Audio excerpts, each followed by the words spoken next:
Welcome to Industry Vancouver, conversations about the residential real estate industry with Andrew Hasman and Jeff Bennett.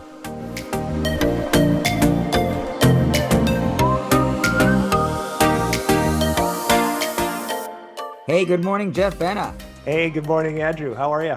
I'm doing great on this Friday morning, getting close to Christmas.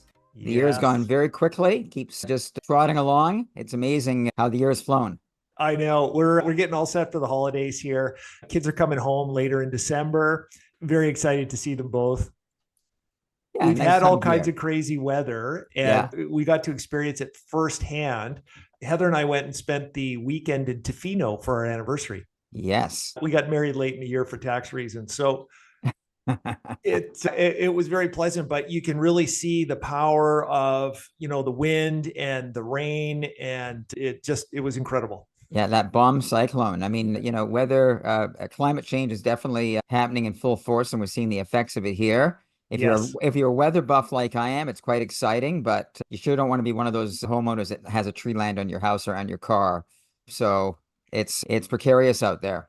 It is. In fact, when we were staying in the cabin that we were staying at, I was looking around when we got there and I thought, oh, that tree, if that one falls, oh, it's going to do this and that. And I was making plans for all my escape routes and what was going to happen. And in the middle of the night, about 3 o'clock in the morning, there was this great crack, crack, crack. And I was convinced a tree was coming down. Yeah. And I bolted up in bed and Heather just looks over and she says, it's just thunder. Go to sleep. There you go. The woman keeps us calm. Yes, definitely. Yeah. Okay, well, let's talk about real estate and the goings on here in the Lower Mainland. Yes. One thing too, I know that just for winter, just a gentle reminder for people, make sure and turn off your outside water as we're getting into the colder months. And also make sure and disconnect the hoses from the taps. Many people don't realize this, but leaving your hose attached, it actually acts like a refrigeration coil. Frozen taps, burst pipes, never fun. Now, what about if you have those insulated hose bibs that are freeze-proof? I guess you still need to shut the water off though, correct? I think you should, because you want to open the tap so that the water on the exterior of those is okay. If you've got the insulated, you're probably fine. It never really gets that cold in Vancouver, then you also want to winterize the irrigation system, get them blowing out for the season as well.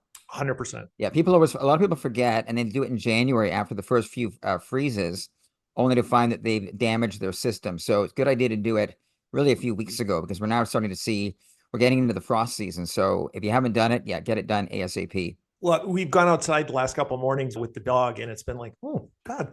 Oh, it's winter's coming. Yeah, it was a little layer of frost on our grass a few mornings ago. So it's definitely here. Excellent. Good. Yeah. Some standard disclaimers. We want to offer relevant, actionable information. That said, this isn't investment advice, and we're better realtors than accountants, lawyers, and financial advisors.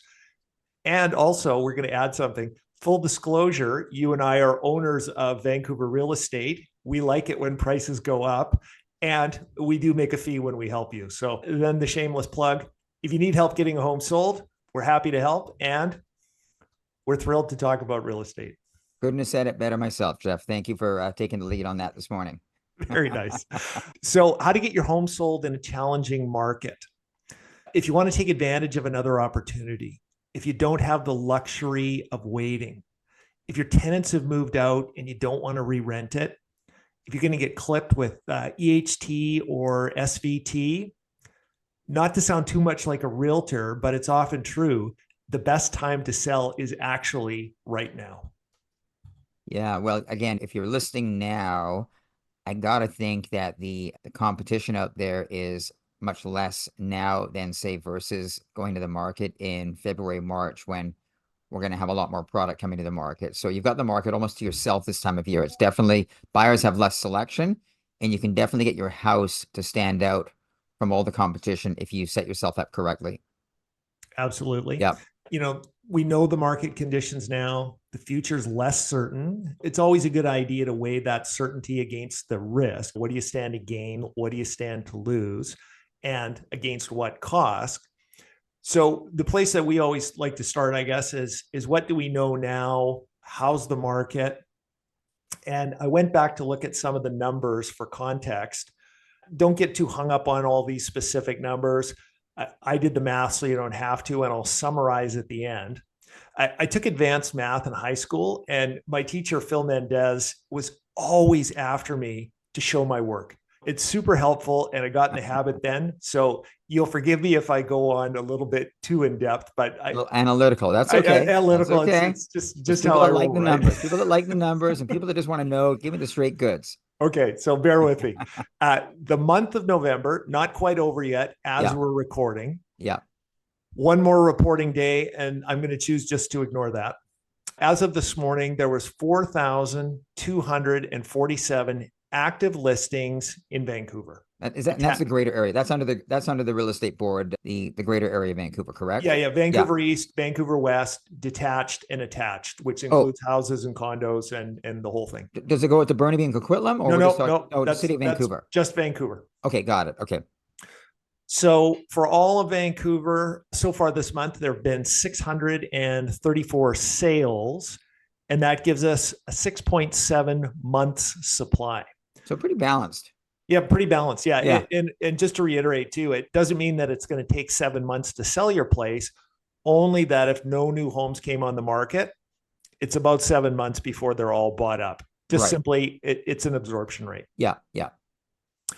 I also took a look at another number, the total sale price of all the properties sold versus the total list price. So that was 96.33%. And I'll tell you why in a minute. It's quite interesting. So in October this year, 4,463 active listings, 752 sales, 5.93 months of supply, and a sale price to list price ratio, 97.17%.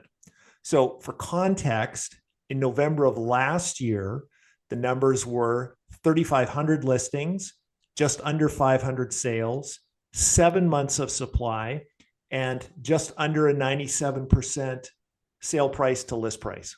So that tells me fairly stable. I mean, we've seen probably a little bit of a back off this month from October. Am I reading that correctly? You are. But nothing dramatic, and maybe expected in November anyway, correct? Correct. Yeah. Now, it's interesting you say that, because it's exactly what happened last year, where the numbers came down a little bit. And interestingly, the number of sales this year has actually been higher. So like last October, just under 3,800 listings, 580 sales, 6.5 months supply, and 97.65 sale price to list price. And this year, so far for the total year, 7,250 sales and a 97.5 sale price to list price. This time last year, there had been 7,100 sales. Oh, wow. And a slightly higher sale price to list price. So just to give some context around that, March of 2022 was one of the hotter months of the last, I want to say, few years, maybe even the last decade. That was before interest rates, just before interest rates started to tick up, correct? Yes. Yeah. Yeah. Now that month, there was almost 1,300 sales, and the sale price to list price was 101.5%. Red hot market. So the average home was selling 1.5% over the market. Yeah. But again, that kind of a market is not usually sustainable. That was everyone getting in before the rates started to rise. I think so. You know, the fear of missing out, the panic, it was an absolute seller's market. Yeah. Yeah. So when we hear the question today, how's the market? What can we tell you? Okay, there's more sales this year than last year and higher inventory. Sellers have managed to negotiate a tiny bit better this year than last year for the whole year. Yeah. The fall market this year has been a lot more active than last year. And sellers in October of this year negotiated a little bit better than in November. So inventory's been coming down, as it often does entering December. You pointed that out. Most importantly, though, we're in a balanced market coming into December. And if you want to or need to sell your place, you can still do it. Yeah. So it looks like we've got stability in the market. The market isn't going gangbuster, but it's definitely showing signs of stability, which I think is what people want to see. Yes. Balanced market. And I think, again, that just reinforces the fact that the market's not falling off a cliff. We've got stability out there. And if you're thinking of going to the market during this kind of back end time of the year, there's still a good, reasonable opportunity to sell your home. One other thing I was thinking as well, but this is just an observation. I've noticed in the last few years, but even more so this year, everyone's getting into the holiday spirit even earlier and earlier. Like I'm seeing people's holiday lights going up earlier, Christmas trees appearing earlier. And I think people are just getting into that holiday spirit a lot earlier. So for that reason, maybe kind of people are kind of thinking, we're going to hold off on the real estate thing. Let's enjoy the holidays. Let's get into the spirit. And maybe people are just yearning for that festive time of year after maybe a tough economic year for some people. I don't know. It's I, just an observation. I think there's a lot to be said for that. I know our holiday lights went up. I think Heather put them up in October. She got a deal from the the guys that put them up. So yeah.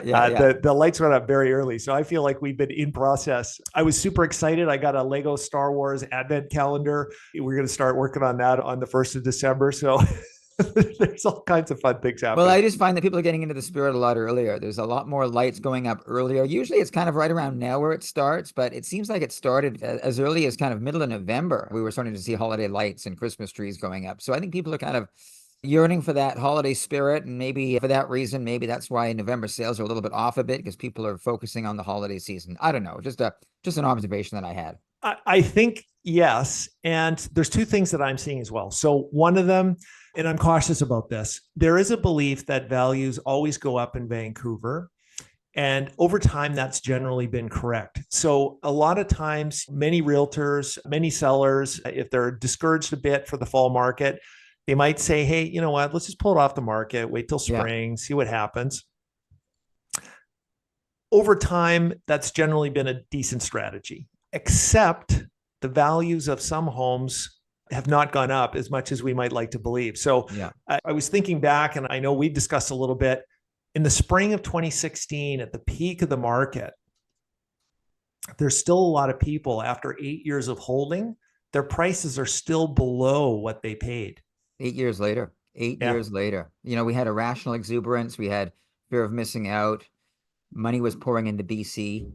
It was chasing high-end real estate.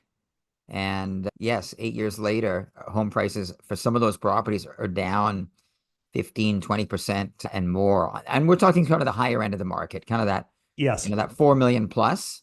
Yeah. But those prices have not recovered. In fact, they've come down quite dramatically. Yeah. And I see a lot of them now where there's a house right on my street and their price is, I think, about 20% below their asking price, and they haven't sold yet. Is about 20% below what the house last transacted for in the spring of 2016. So 8 years later, they're 20% below the market, right? Yeah. Well, I listen, for anyone looking at that end of the market, I think there's some good opportunity going forward because I don't see any big recovery in that higher end of the market anytime soon. We got a foreign buyers ban in BC, so a lot of that big money is sort of choked off. And of course, with all the foreign buyers taxes and such, it's going to be a while before that market recovers, I think. I would agree. And some of the people I think that waited that fall as prices were dropping, they were hearing things like, oh, don't wait. It always comes back. Don't worry. And unfortunately, had they maybe moved on a price or moved on an offer that was a little bit less than what the peak price was, they wouldn't have had to wait another 6, 7, 8 years for recovery. So my take on that is live in the house you want to live in, be patient with the market in a location that you like. You don't want the market to tell you where you have to live and what you have to do. And if you're expecting that the market's going to go up over the next 5 or 6 years, why don't you go up over the 5 or 6 years living in a house that you want to live in? Yeah. Even if you sell for a little bit less now, take the money, put it into something that you like better. It's not everybody that has complete discretion about when they're going to sell, right? Yeah, no, for sure. And again, that's one sort of market segment. There are other areas of the market where prices have, they haven't fallen off. They're pretty well, at their peaks today and have gone up since 2016. So it really depends on the type of market that we're talking about. But that high-end luxury market has been really whacked hard in some respects. A good time to trade up. Good time to trade up. Yeah. Yeah. That's right. If you've got the big bucks, because some of those homes are, we're talking a lot of money. And the average local Vancouverite is priced out of that market. That's not really a local market for many locals, Many times. right? What do you think happens if interest rates come down again? Well, so that's obviously the big unknown. Our interest rate's going to come down. Obviously, the Bank of Canada is going to probably lower again in December, and then there's talk of it coming down in the new year. I don't want to get too much into politics, but we've got this Trump phenomena with 25% tariffs as a possibility. The falling Canadian dollar, which is at 4 and 5 year lows, I think right now, hovering at 70 cents or 71 cents. So the Bank of Canada have a real balancing act. So it's very uncertain as to what's going to happen with interest rates. And then, of course, what's happening with the bond yields and the longer term rates. Again, just a lot of uncertainty. I think for a lot of people that are hoping that rates are going to be falling in 2025 so they can reset their mortgage at a much lower rate. I don't know. I think it's a big unknown. It's going to be a question for a lot of people. Maybe they go variable and they don't go fixed, and hopefully they can lock in later at a lower rate. But there's no question, a lot of uncertainty, and markets don't like uncertainty. So we're going to have to They wait and don't. see. The other thing too is interest rates aren't usually causal to market activity. So they contribute to buyer confidence or lack of it. And that's what drives demand. So I can think of a lot of times in the past where interest rates were near zero and it didn't feel like you could give a house away. Yeah. I can remember other times when rates were much higher in comparison and the inventory is just flying off the shelves. So Yeah. definitely an influence. And I wouldn't buy a house today in the hopes of reselling in the spring for a profit Oh my just goodness. because No. I thought interest rates might come down 25 basis points on the overnight rate. Yeah, I think right now real estate, long term, whether it's an investment or hold, none of this. My plan is to, flip out of it in 1, 2, or 3 years and hopefully make some money. That is just too risky. I think a lot of those days are gone for now. It's not that type of a market. You buy, you hold long term, and hopefully the market works in your favor, Yeah. And right? I think if you need to sell and waiting might cost you more, if your circumstances are you don't want to or you can't afford to wait, there's no shame in taking action and doing what you want to do. It's just for us, we want to make sure that the process is in place to ensure that you get the best possible result. Yeah, when you're trading in the same market, there's always good opportunities. So you might sell for less, but you're also potentially going to buy for less as well. So it's really, you got to look at the net difference between what you're achieving on your existing home, what you have to pay for the next, and does that achieve your life goal? Does that achieve what you're trying to, the overall, the purpose of selling, right? It's you sort of got to look at the big picture, For sure. right? And so the first thing when we're doing that, we want to make sure and price it right. And that said, any fool can burn down the barn. So we're not suggesting giving it away. All we're suggesting is listen to the market, take the cues, price it right. And with that said, what else can we do to ensure that a home that comes on the market now gets the attention, gets the offers, and gets sold in a timely manner? Yeah, well, that's all about sort of getting the home ready for the market and taking a few careful steps, making sure you take those steps in order to ensure a smooth selling process. We were just involved in a sale of a house in South Vancouver, 25-year-old house, home inspection. It was my buyer, did the home inspection, only to find that all the heat zones in the basement weren't working. So my guy panicked and said, "Oh, I guess the boiler's shot. What else is not right with this house?" Because there were other issues as well. Yeah. And I had to talk him off a cliff. He was going to walk away from the sale or from the purchase. We got the seller to have the boiler serviced, and we found out it was just an airlock in the system, and that's why the zones weren't working. But the point is, if you're selling a home and you haven't had your boiler serviced in the last couple of years, or whether it's a furnace, boiler, or a heat pump, make sure the mechanical is working before you go to the market, and you've got the little tag to say it's been serviced. There's the tag.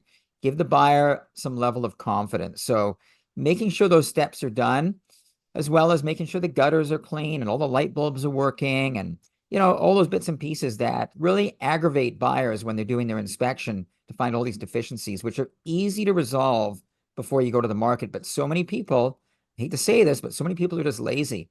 They want top dollar, but they don't want to do the work. Exactly.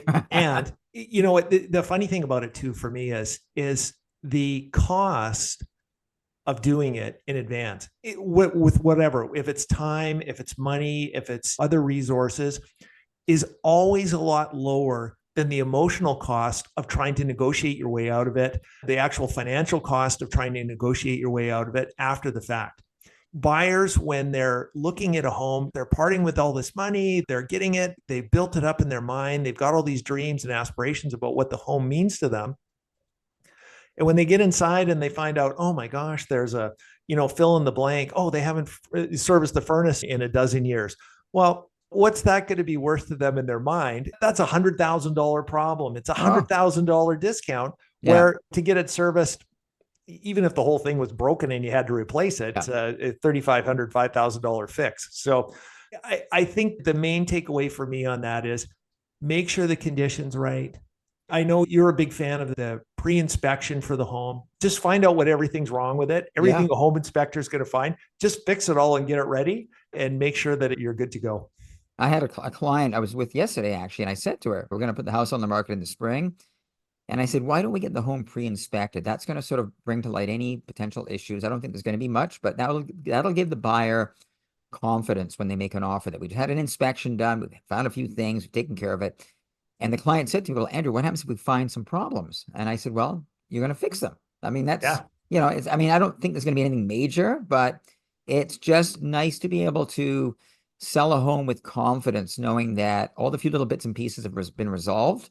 And that way it just ensures a much smoother selling process and minimizes the risk of the buyer coming back wanting 5, 10, 15, 20, 50,000 off the price for things that may not be warranted, but that's what the inspector said. And it's very hard to cross an inspector. When the inspector says, well, it could be this much, as a realtor, we have to be careful, right?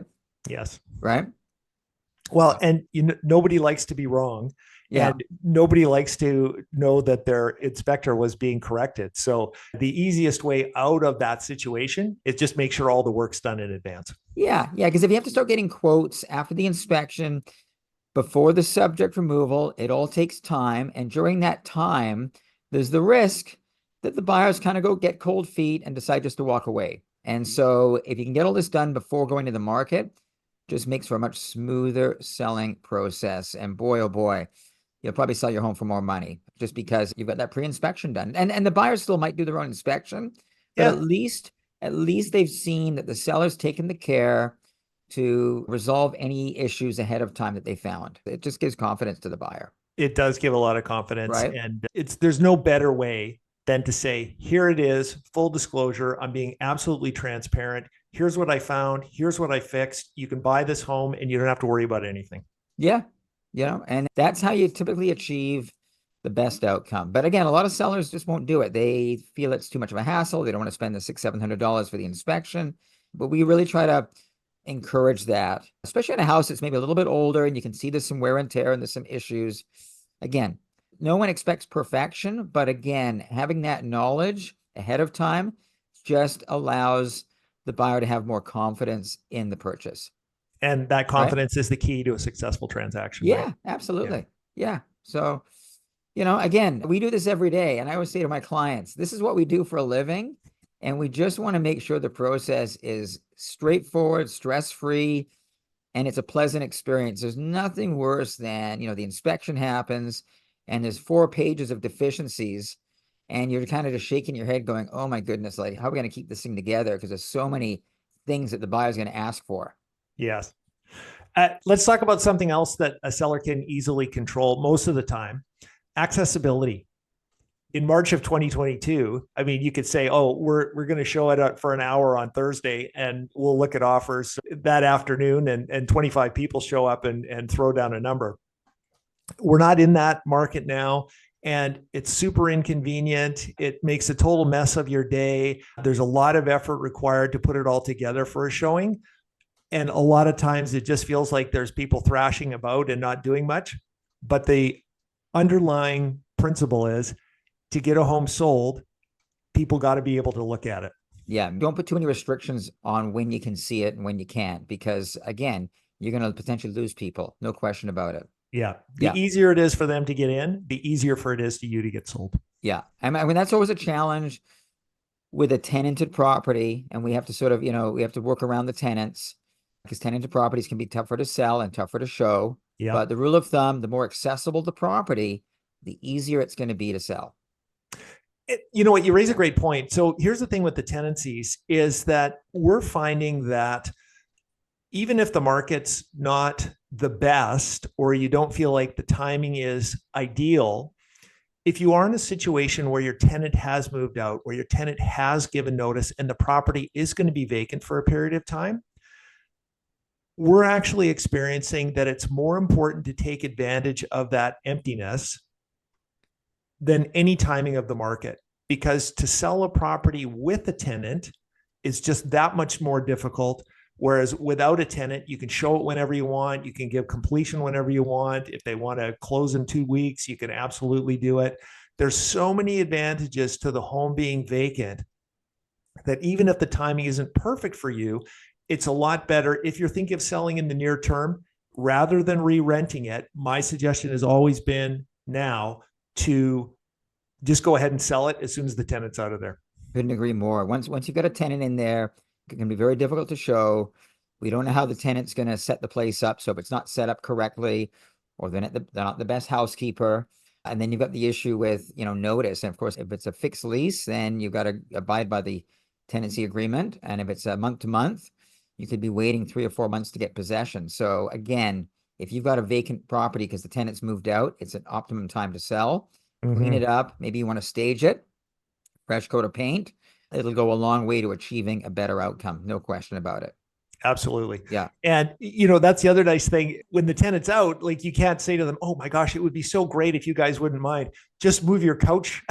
You can say that to your clients, but it's really tough to say it to the tenants because it is their home and they're entitled to all the privacy and the way that they want to live. So if you do have that opportunity, if your tenants have moved out, and you're thinking of selling, we should definitely have a conversation sooner than later. Yeah, you don't want to put a tenant in and then decide to sell it, because that's going to be really, really tough. No question about it, especially in this market, right? For sure. And to that end, we want to make it easy for other agents. Like as much as we want to make it easy for our clients, as we want to make it easy for the buyers, make it easy for other agents. Know what the product is you're selling. Have complete information on the MLS. Truthfully described in the comments so that people know what to expect when they get there. The less surprises for other agents, the better off that you'll be. Yeah, and making sure you've got all the strata documents, if it's a strata property, ahead of time. So when the realtor requests to review the documents, you're not saying, oh, I'll have them next week on Thursday. You've got them right away. You can basically deliver them. So yeah, it's all about being send them over in a organized. Dropbox link. Here it is. Yeah. Run with it. Yeah. I would say the good realtors are always organized. They've got all their documents. They got the Form B. They've done a quick scan of the documents. So they know what's going on with the building, so they can sort of answer some questions. And that just goes a long way, again, in providing the buyer with confidence to bring them forward to making an offer. For sure. And you know what? And as far as that goes, you're very good at this. And I like to think I'm very good at it, but answer the phone, return your calls. If somebody sends you an email, like let them know, this is what's happening. It's available. We can show it. Let's go ahead and do it. Oh, yeah. Yeah, sometimes you call a realtor and you might get a phone call back 6, 7 hours later. So we need to be accessible. No question about it, right? Reachable. On the marketing side, you just got to make sure everybody knows about it. I know you're doing extensive. We're doing extensive beyond the MLS, social media campaigns, getting the message out, making sure that everybody can see it. Top quality photographs, floor plans for listings, virtual tours, neighborhood information, everything about zoning, everything detailed, everything nicely presented. The largest part of the marketing is actually picking the right price. But as well as that too, you've got to make sure that all the information gets out to the people that are watching and need to know about it. Complement it with a full informative package. Yeah. Not everyone needs to see everything, but it's there for the ones that are very detailed and want to see all the photos and read all the information. It's helpful. The more info, the better. That's right. All the nerds like me, they just, oh gosh, look at all this great stuff. Some people, as I said, they just want the bottom line, and some people want to sift through all the paperwork. Everyone's different. Totally. Right? Yeah. So whatever the reason, if you need to sell a home and you don't have the option to delay, or you just don't want to, there's a simple set of things to do to get it sold. So if this doesn't apply to you specifically, but you do know somebody who needs the information, please forward it to them, have them call us. We're thrilled and happy to help. You can sell your home any time of the year, any week of the year. I can remember back in the day, many moons ago, selling, I think it was my biggest sale of the whole year was on Christmas Eve. You Oh, just never wow. know. There's people that have to buy and sell for various reasons at all different times of the year. And I always say the people that are out looking kind of now right through to sort of Christmas, New Year's tend to be fairly serious because otherwise people got other things to do. People aren't going to be Yeah. looky-loos this time of year. They're usually out doing other stuff, getting busy with holidays and family events and social events. But the ones that are out there looking, like we've got a client right now and she's raring to go. Jill's on tour with her this afternoon. We got a couple of places we're looking at for second looks. We've just sold her place. She needs to buy. She is ready to roll. And this is end of November. So again, there's people that have to buy and sell at all different times of the year. So you never discount November, December. If you're a seller, you got less competition. If you're a buyer, you've also got less competition. There's fewer buyers out there. So chances are you won't be in a bidding war, or the chances of being in a bidding war will be much less, right? So it's a time of year when you can have kind of the market in many respects. You can have it to yourself. You can Yeah. negotiate maybe a slightly better deal because there's no one else bidding, right? Andrew, it's so funny. I remember David talking to us very early in my career, and he said, if the phone rings between Christmas and New Year's, you pick it up. The Yeah. only people that are calling realtors on those days are people that want to buy. And through my whole career, I've always stood by that. And I can't tell you how many offers, how many transactions, how many people have called in those weeks and they're, hey, we just saw the house. It's vacant. Can we get over there and take a look at it? Bang, they're writing an offer. Boom, they're moving in. And, everybody sort of wakes up on January the 5th and they go, oh, wow, Jeff, God, how'd you just get that one sold? Oh, Andrew, I see how'd you do all those deals over the holidays? There's It's just, always people that have to buy and sell. You never know what's going on in their lives, right? And yeah, so, as inconvenient as Christmas and New Year's can be, you never discount it. There's maybe a buyer out there for your property, or yes. you're looking to buy. There's maybe someone that's got a list and they're listing now because they got to sell. There's something going on in their life and they got to roll now, Chance right? favors the prepared realtor. Yeah, yeah. All right. Well, listen, that's amazing. I've said all I can say. Jeff, you know what? I guess our next podcast, are we going to do one before the end of the year, or is this the wrap for 2024? We'll be doing the next one in 2025. I kind uh, of think maybe there's one more, but a great question. And I think what we should do is take the opportunity to take our own advice and we'll do the year wrap up and predictions in the week between Christmas and New Year's. and we'll have our ugly Christmas sweaters on. How's that? Yeah. Oh, yeah. Perfect. I love it. Got to be festive for the season. Oh, amazing. All right, buddy. Listen, wonderful as always. Thank you. And we'll talk soon. Sounds good. Thanks for tuning in today. We appreciate your time and your attention. If we can be of further help or information, we look forward to hearing from you. We respectfully acknowledge that we live, work, and play on the traditional territories of the Coast Salish people, including the Musqueam, Squamish, and Tsleil-Waututh nations.